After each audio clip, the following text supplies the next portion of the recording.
Hi. Say hi.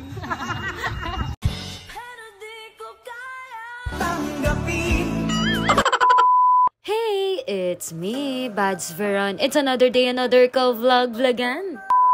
For today's video mga kabad, sa totoo lang, hindi ako sure kung pwede itong i-pause or itutuloy ko ba itong pag-voice over. Oh my God! Pero hindi ko kasi talaga mapigilan mga kabads na gusto ko talagang i-share sa inyo paano kaganda ang Nueva Ecija. Dito nga ako ngayon kasama ang Mexico North teachers para sa gaganaping activities. Pero bago ngayon ay dumaan na muna kami dito sa Pantabangan Dam. Grabe, sobrang ganda talaga kapag nakakakita tayo ng mga bundok at iba't ibang halaman. Pagkatapos nga ay tumuloy naman kami dito sa Lake Farm de la Mare.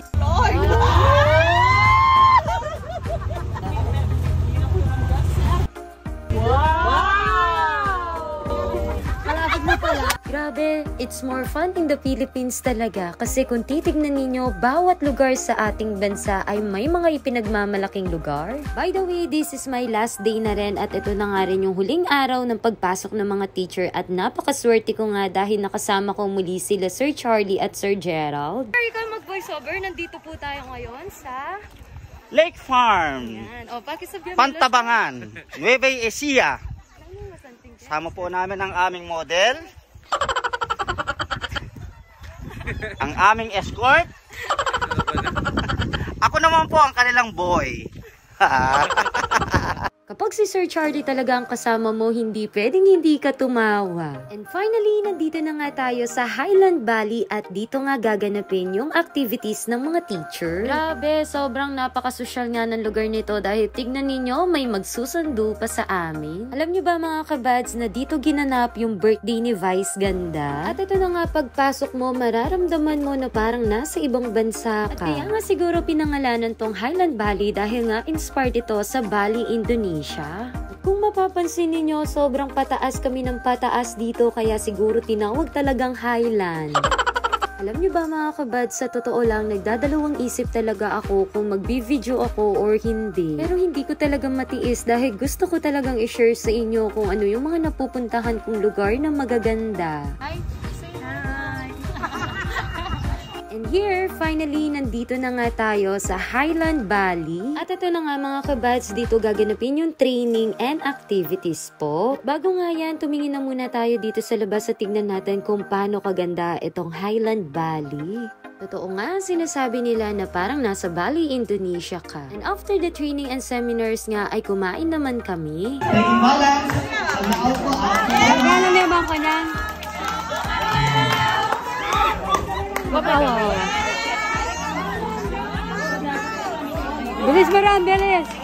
Baran, bilis nak. Bilis. Op. Oh. At ayun nga mga kabads, ko napansin ninyo, yes po, ako po yung naglaro at hindi ko nga ina-expect na makakasali rin ako dito sa team building. Sa totoo lang, masaya po talaga ako dahil nagkaroon ako ng chance na makasama rin yung mga teacher sa ibang school. At sa punto nga pong ito ay nagkakaalaman na kung sino ang pinakamatanda. Hello guys, welcome to the show. Hello guys! So ito, napakaganda yung experience to guys. Ako, hindi ko ito makakalimutan na skin. Skin talaga, o tingnan mo. Talaga sabalan kayo pa talaga. Yes naman, may future talaga si Ma'am Maya. At sa totoo lang talaga mga kabads, gusto ko ngang isama yung mga teachers dito sa vlog kaso nahihiya rin ako. Diyos me, mukha lang po akong walang hiya pero may hiya po ako. At isa pa, hindi rin po ako sigurado kung pwede pong isama sila sa video. At kaya ang gagawin natin ay kunwari mag-isa lang ako.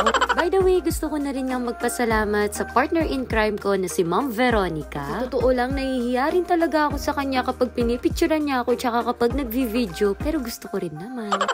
Kidding aside, pero sa totoo lang, nagdala talaga ako ng tripod para hindi ako makabala. At dahil nga birthday niya bukas, happy birthday Ma'am Veronica! Ay nako, nakuha ko pang magdala ng camera at tripod pero hindi pala ako masasatisfy. Diyos may lakas-lakas ko magdala ng camera tapos hindi ko alam paano isetting.